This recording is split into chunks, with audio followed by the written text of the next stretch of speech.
and we are dealing with the issue as it exists right now. And we, as I mentioned, we have put in and we are putting in an entire digital architecture to ensure that there is accountability, there are checks and balances, and every year since 2022, we have been having audited distribution of pension books in an effort to deal with all of the inherited issues. Thank you so much. Thank you, Minister. MP Natasha Singh Lewis. Thank you, Mr. Chair. Mr. Chair, the number of programs and campaigns targeting the elimination of sexual violence, domestic and gender-based violence in 2024 was 124, and in 2025 it's expected to be 110. Can the minister tell us which are the indigenous communities that will benefit from the program, and the campaigns specifically for the elimination of sexual violence? And what form will the campaigns and programs take? Thank Minister. you very much. I am very happy that you asked this question because we have been having a number of campaigns since I came into office. In fact, this has been an area that has occupied the ministry's attention. As everyone knows, across Guyana, we embarked on the Spotlight Initiative, which concluded in 2023. And out of that initiative, a slew of programs came to being. One of those programs was very specifically targeting reporting. And so 914 was born, and 914 Awareness, which is a 24-hour toll-free hotline, is one of the key mechanisms, but not the only mechanism, that is used for reporting all instances in violence. It was introduced under this government, and it is a mechanism that allows people to report instances of violence. It has the ability in that when cases of violence are reported, and we've seen many, many calls to this hotline, it grew. We are able to even contact the Guyana Police Force to intervene if there's an acute case of violence, and everyone who calls can have access to the services. So awareness is a very big part of what we're going to be doing, more awareness in all the hinterland communities, in all the regions. Every year we are going into all the regions across Guyana. It is a consolidated approach, not only dealing with sexual offenses, domestic violence, but also with through the Family Enhancement Unit with youth, with juveniles at risk. We're dealing with children through the Child Care and Protection Agency. In addition to 914, we are also expanding how we use ICT across the country. As you know, the hinterland now with the very good program through the Prime Minister's office where they are connecting communities at all the hubs. So people can actually access information, access services. Those are very important things. And Mr. Chair, I'm saying all of this because I want every member of this House to know what this ministry is doing, and because the question was asked, it is important that everyone knows, so together we can fight the cases of violence that come up, and if we don't see it as an apolitical thing, we will not be able to do what we need to do, which is to eradicate violence, especially in the 50th year when we are going up at CEDAW, when we're talking about the elimination of violence against women. We need to make sure we do this at home. So back to ICT. It is looking at the iMatter app, which is the first of its kind in the region. And this was an app that was developed. It offers resources to counter violence, whether you're in the hinterland or on the coastland. And this year we are adding a WhatsApp feature so that people, in addition to pressing the panic button on the first page of the iMatter app, they can actually have that WhatsApp kind of conversation to make reports. We can offer counsel. And beyond that, we are also going out into communities to let them know that there's the Survivor Advocate program. So survivor advocates could be assigned to persons who are experiencing violence in all of its forms. And we are going out there because the Family Violence Act is very new, and we have to ensure that whether persons are in the hinterland or on the coastland, they're aware of the measures in the Family Violence Act. And if they are aware of the measures, they will understand the act has both a civil and a criminal component, and perpetrators will face the full force of the law. It's new, and it is a very tough piece of legislation. So when we go into the hinterland and on the coastland, we are also doing a very novel thing, Mr. Speaker, and I must thank my colleague, Minister Ben, for working along with me. We were on a case as up to yesterday that almost concluded tonight, and we are looking at how we can train the police officers station by station by station by station. That is the plan this year, and that plan will start very soon. We had initiated the COP Squad initiative, and that initiative allowed 50% of the police force to be trained in case management, in responding to cases effectively. And then we started also working with women, families, children on how they can access these services. So those services will go into the hinterland so that people understand their rights, how the law protects them, and what the services are that we offer. We've also launched the BOSS initiative, Brotherhood of Safe Spaces, working directly with men so that men can understand what they need to know and how we can prevent conflict from erupting into violence. We are also this year working on rehabilitation and directly with perpetrators through a program called the Brave Circle, and that's what will be going to the hinterland, to the coastland. And Mr. Speaker, we are also working with the stakeholders. There has been the development of the referral pathway coming out of the Spotlight initiative that works with all the providers, all the people who have to intervene in cases of violence. So we will be going out there in the hinterland and the coastland to provide training for all those persons. So the intention is to keep on going until we get to every community. That's a process that has been started. That's a process that is continuing. In fact, as I speak today, and I must thank my colleague, Minister Manik Chand, we have been going into schools. Last year, we worked in over 30 schools to deal with violence and bullying. Today, the teams are, I must congratulate and compliment them. They've been out in schools, 25 schools, and so we will continue to work. So for me, it is not picking out communities. For me, it is consistent, ongoing work, community by community, until we get to where we need to go. But again, I must reiterate, Mr. Chair, that we need everybody on board this. Thank you so much. Thank you, Minister. Honorable Member, Ms. Halley. Thank you, Mr. Chair. Mrs. Chair, a simple question to the minister.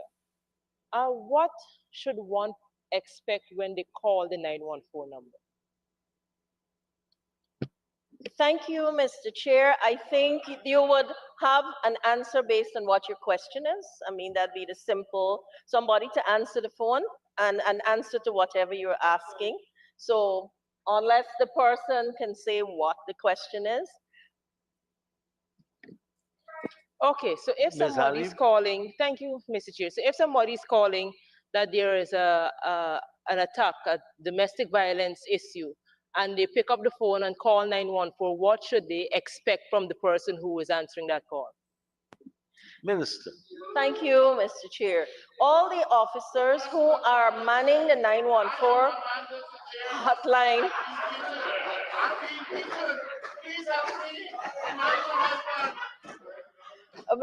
Mr. Chair, all the 914 officers have been trained with assistance from the United Nations Population Fund, and you have to ask the particulars of the incident. Where is it? Who is it? and what is happening. If it's an active situation and a person is in peril, like my colleague just said, the police is called. And the police is called in such a way that we don't call the junior police at the station. We call the commander of the station. This has been a tried and tested route because we want to make sure that we hold the commander accountable.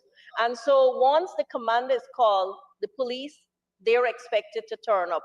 Let's say it is a case where the person needs to be removed. We put that mechanism in place. We don't necessarily need a person to give their name or any identifying details. We may ask if the person wants to, in case we go to the location or the police has to go and we can't find the location. We might at least ask for a number to get that kind of information. Thank you. Thank you, Minister. Ms. Halley? Thank you, Mr. Chair. I know, Mr. Chair, people seem to think that it is funny, but it's a very serious question because a lot of people are dealing with this matter day in and day out in their homes and in their communities. And Mr. Chair, the reason that I stood to ask this question is because I had to deal with a scenario of this manner. And I called 914, and what I got from the person at the other end was that I have to find a way to call the police. They asked me what is the issue. They told me I need to call the police myself. I called Breakdown. Breakdown had no police to send. I called the station closest to me. They had no officer. They had no vehicle. And so for hours, I had to listen to somebody being beaten because nobody was there to deal with them. I'm not trying to make a joke. It's not a trivial matter. And so what it is I would like to suggest is that even though you were saying these systems are in place, a lot of people, when it is that they call 914, what they get is you have to call the police yourself. I am not making a joke of it, and I'm not trying to make a joke of it, but it's something that has to be remedied. Honorable Minister. Mr. Chair, these officers have been trained, and I think it's unfair to say that to them. I myself make random calls to 914 to test the system.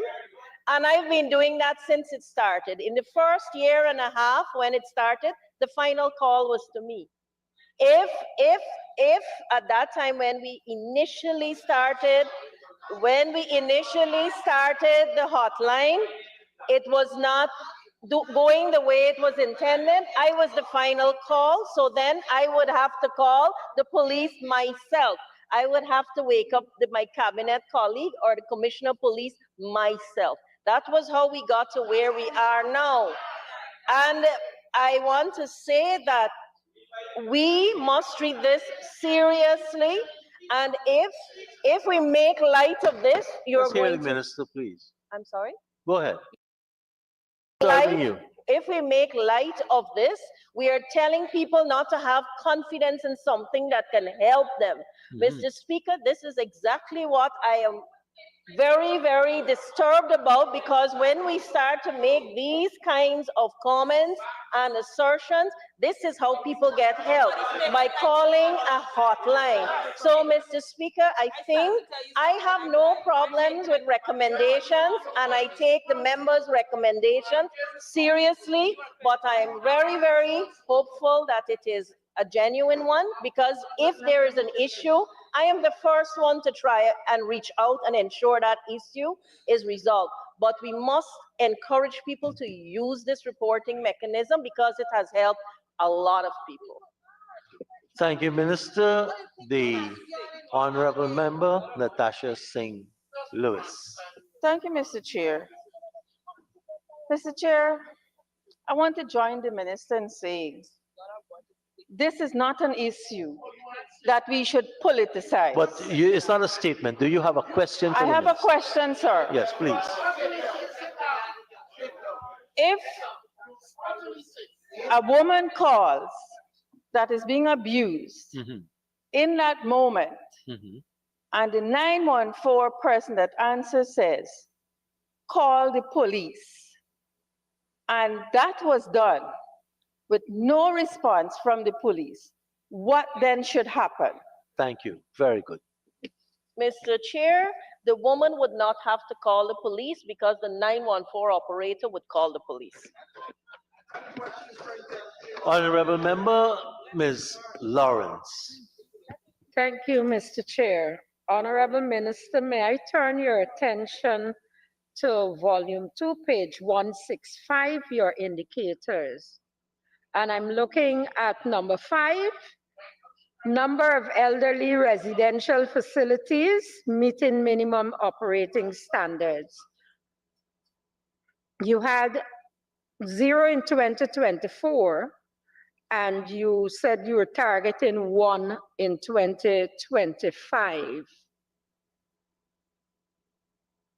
I'm asking, my question here is whether there were visits to the facilities and whether it was across the country and you had 100%. Minister. Thank you, Mr. Chair. I'm advised as visits were conducted to all the facilities, a report is being compiled, and a lot of the issues revolve around infrastructure, and the intention is to get all up to the minimum standards. And as you know, Madam MP, we do have the visiting committees, and so we will continue to have those things, but also in-house, there is a process of visiting and assessing all of the homes with the intention of getting them to where they need to be. That is in alignment with the minimum standards. Thank you, Minister. Thank The I Honorable Member, continue, Mr. Henry. Mr. Chair? Follow. Thank you, Okay. Mr. Speaker. Just a question and perhaps a recommendation. Have you, in your wonderful rollout program, say follow up, it's all I meant. Have you in your lovely, wonderful rollout program been using indigenous language for communication purposes? If not, please, I would beg that you do so. Thank you. Thank you, Mr. Chair. I'm very glad the member raised it. It's something we've been working on. It's not 100% where we want to be, but the ECD program, we have done that. The CTIP program, we have done that. And we have started to do it somewhat under the domestic violence program as well. It is very difficult to get all of the languages, but we are making every effort to do it. So thank you. Honorable Member, Ms. Lawrence. Thank you, Mr. Chair. Madam Minister, I turn your attention to number 10 of your indicator on the same 165. And it indicates here that there will be an increase in terms of persons in these indigent residential facilities. If I look at page 470 and 471, you have at least four of these homes listed here, and the subsidies at the back. And they all are receiving the same amount of monies, 100,000 to 3 of them, and the Dharamshala receiving $2 million. My question to you is, given the high cost of living and the inability of many of these persons to pay the requisite fees to upkeep these facilities and to ensure that they have a balanced meal, etc., whether the ministry is doing anything outside of these allocations to assist these homes. Because there was a call last December by the management of Dharamshala for assistance. And I know Archer Homes and Briar Home and so the same thing. Honorable Minister. Yes, thank you, Mr. Chair. The $2 million given to the Dharamshala was a direct commitment from His Excellency the President. And so that is why that one is there like that. We've also been trying to assist. We assisted Uncle Eddie's home when they had some infrastructural issues, and we try from time to time to assist as best as we can. But it is something that we are looking at, and when we look at aging in general and the care economy, it is something, and the care system more so, it is something that we will definitely consider and we have been looking at. Thank you. Thank you, Minister. Honorable Member, Ms. St. Louis. Thank you, Mr. Chair. Mr. Chair, the number of reported cases for domestic violence in 2024 is 1,863. Could the Honorable Minister tell us how many of those cases were prosecuted? Minister, Mr. Chair, I will not be able to give all of that information. I would happily lay that over or present that later, but I will say this. Prosecution is dependent and has been dependent on the person who experiences violence wanting to do that. What we have instituted through the ministry, in addition to the heavily subsidized or the subvention we have been giving to NGOs like Legal Aid, we have started the Legal Pro Bono initiative. It is 3 years old. We actually have a unit now at the ministry that allows partnership, and this is an MOU we signed with the Guyana Bar Association to provide legal advice and support to any person experiencing violence. And we have been able to do that for thousands of women. And so the intention with the Family Violence Act education and all that we are doing is to encourage more persons to go all the way to prosecution. In fact, the Hope and Justice Centers, that would have been a collaboration between the Ministries of Human Services and Legal Affairs. It's a very robust collaboration.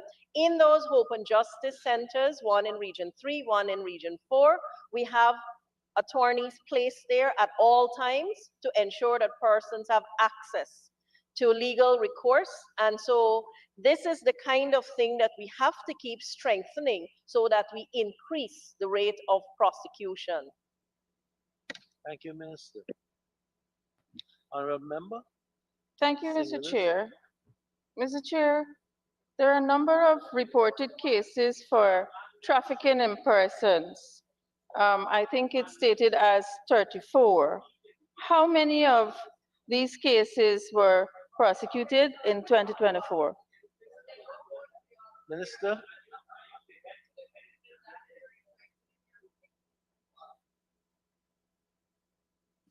Mr. Speaker, I know that the numbers of cases that would have been prosecuted are increasing. In fact, that's one of the ways we would have kept our Tier 1 ranking. It started with 3 about 2 years ago, and it's been increasing, not as fast as I would like to see it increase, but it is growing. And also the whole process of restitution is one that has been increasing as well. Honorable Member, St. Louis. Thank you, Mr. Chair. Mr. Chair, 6292. I would like if the minister can tell us which of the agency under social services will benefit, and if it's more than one, if she can disaggregate. Minister,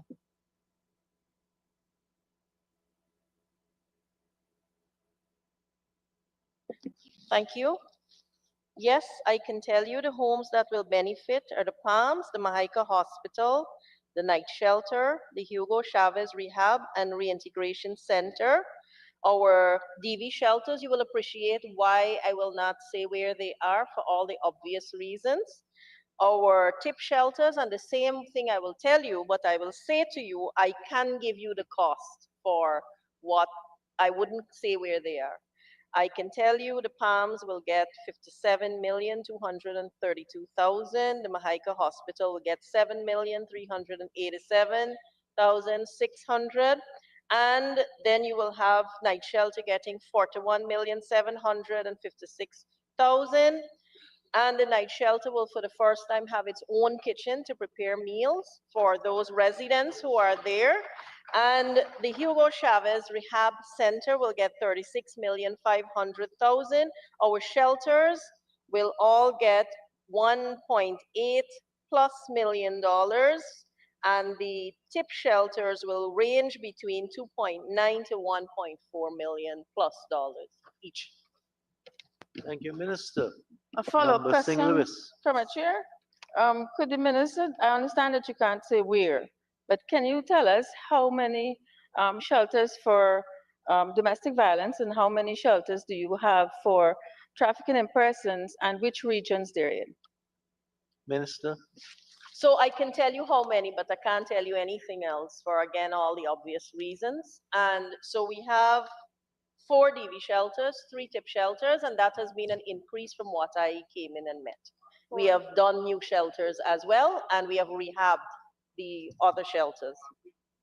thank you, Minister. Mr. Chair, Member, 6311, rates and taxes. Honorable Minister, I actually have a complaint, so I need to ask you a question under that rates and taxes. As made to understand that the Social Services Office in New Amsterdam, they have not paid their rates and taxes from since 2020.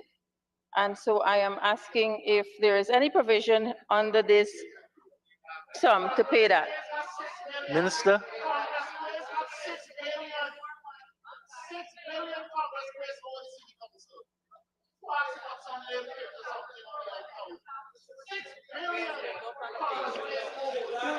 Mr. Chair, the building is shared and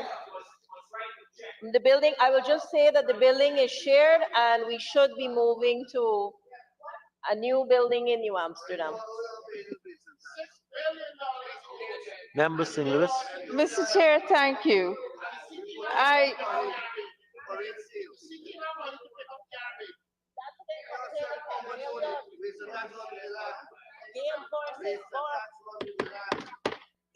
St. Louis, member.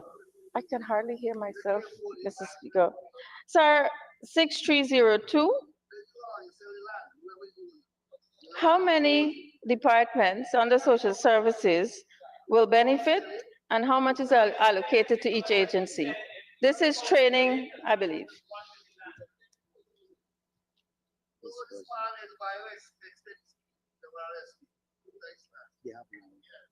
Thank you. All the departments will benefit, and there are 11 such departments. And there are a number of key areas we want to spend on training, notably management training and leadership training for all the heads of departments, fire and safety training at all the shelters. We would also like to work on increasing capability and capacity among our key personnel, notably probation, family and welfare services, orientation and training of new officers, focus group sessions for young people, basic and advanced counseling, basics of crisis management, coaching and supervisory management, therapeutic approaches in dealing with trauma, youth and family violence, aggressive replacement therapy, STEM, BLES, mental health and suicide awareness, positive youth development, and trauma and informed care.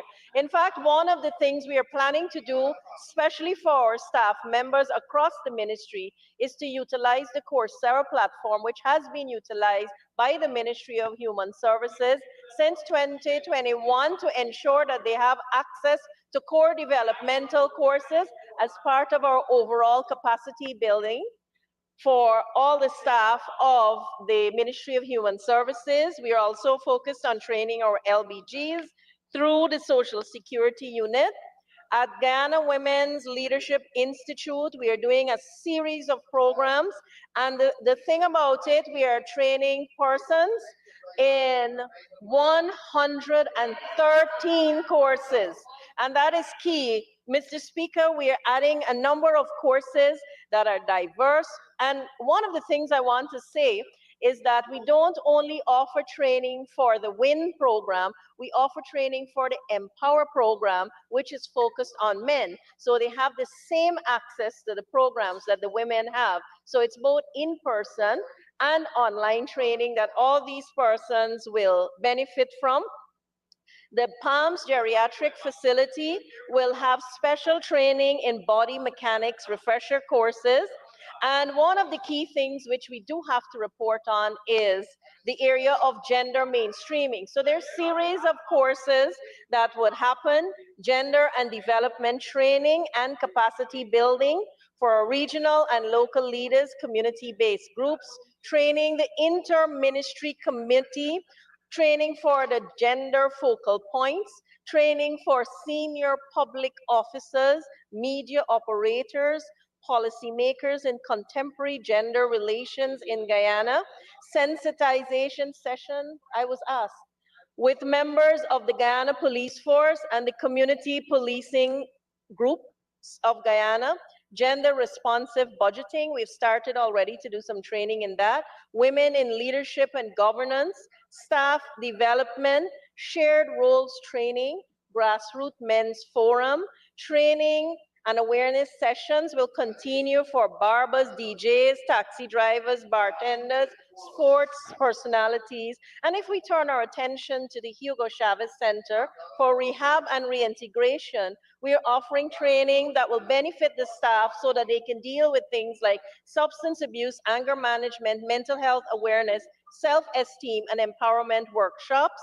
We're also working significantly with persons who are living with disabilities. As you know, the Learning Lab was opened by this government, the first one in the country, and that focuses on all-round training for persons living with disabilities. So we are offering training opportunities to the persons who give the training, as well as the persons who are receiving the training, training in adult literacy and numeracy, basic computer skills, garment construction, social media marketing, JAWS for the visually impaired, video and audio editing, sign language for public servants, and many more. Over 15 courses we are offering.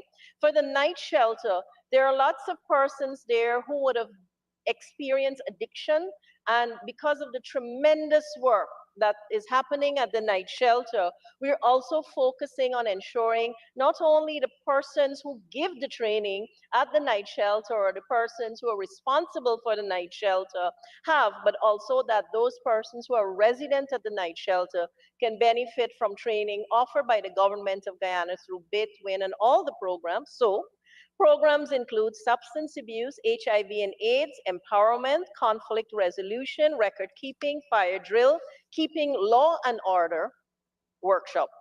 And then we move to human trafficking and prevention services.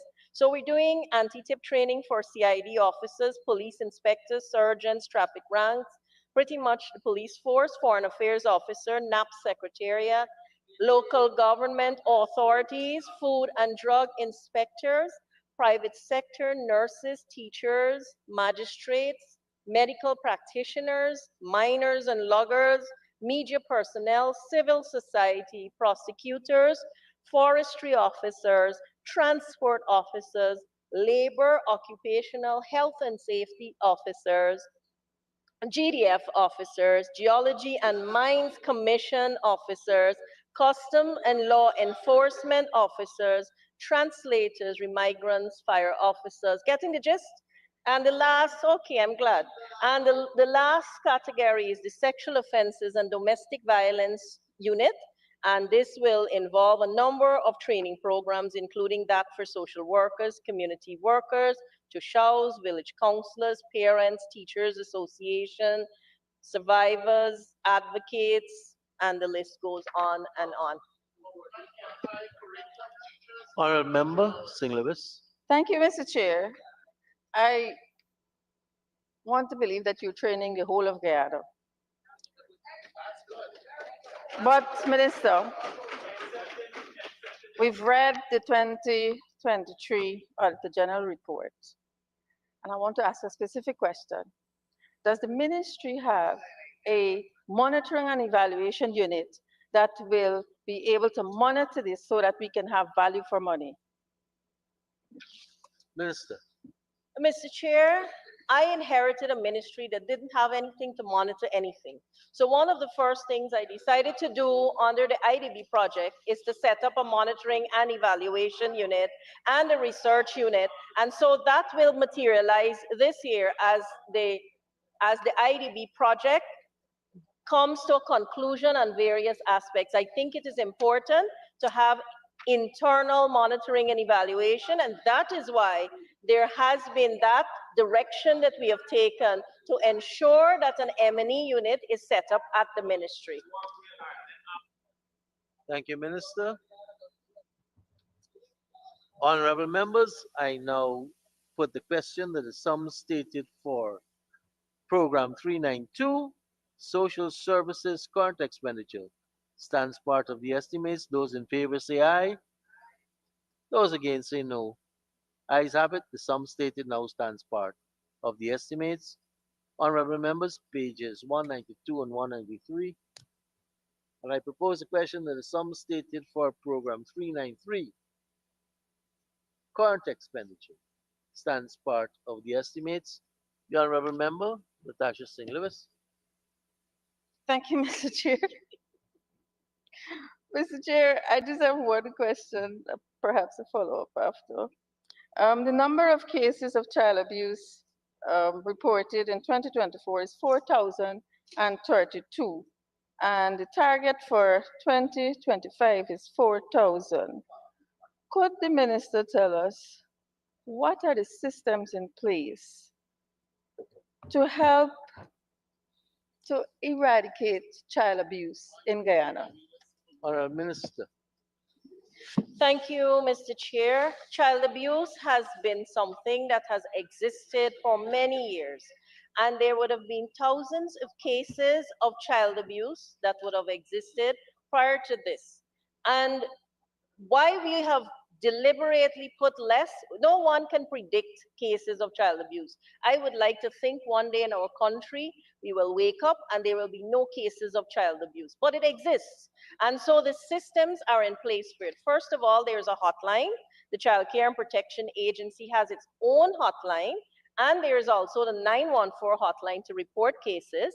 Then we are developing a rapid response team from the Child Care and Protection Agency so that when reports come in, that they can be that kind of response where children can be, as they should be, in accordance with the legislation, at the forefront of our efforts so that their safety and security are paramount. And so that rapid response team will also lead into what is necessary in many cases that exist when you have child abuse. And so that leads us to the forensic interviewing of a child.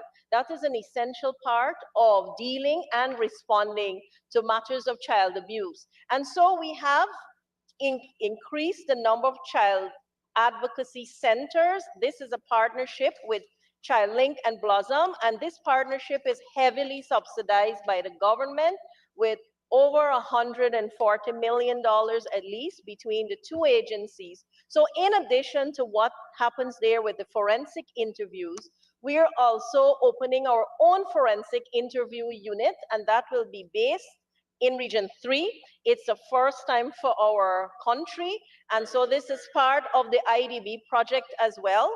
And so we are working on training our own staff to develop them to be able to do the forensic interview. We have sent the first batch off to India to have an introduction to it. We'll be following up on that.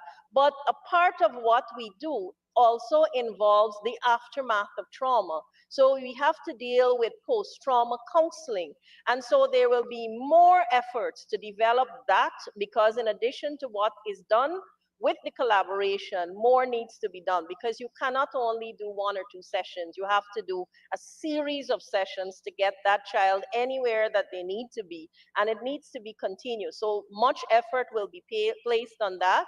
And also, awareness is key. So like I said about gender-based violence, domestic violence, family violence, it is important that everyone joins the effort to promote the hotlines, the reporting structure, so that people are aware, down to children are aware that they can report matters of child abuse. And if we look at how they can, aside from the hotlines, they should be able to tell a responsible adult. And we are going to be working, as we are working in the schools currently, as I mentioned, to educate children on how they can report, how they can get support, and how they can actually gain help from us.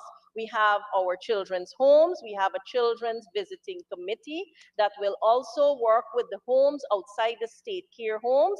That has been happening. We are working to ensure that these homes are in line with the minimum standards. So that is also another way in which we are dealing with it. So, Mr. Chair, the strategy is a multi-pronged approach. We have the multimedia awareness effort that not only allows us to focus on using the medium of radio, television, social media, and all of those things, but we also go into communities directly, and we work with the children, their parents. There's the Every Child Safe program, which is an overarching program of the Child Care and Protection Agency. So we're working with children, and the parents. So we have a parenting program, which is a significant component of the Every Child Safe program, because you can't only focus on the children, you have to focus on the parents and the caregivers. So there is a manual that has been developed, a workbook that has been developed, and the training for now will be done in person, because I believe that personal connect is important to really eradicate it. We also have the Family Enhancement Services section that will work with children a little older than the Child Care and Protection Agency to curb the issue of child abuse. Thank you, Minister. Honorable members, our time has been exhausted for this agency, and I will now put the remaining programs.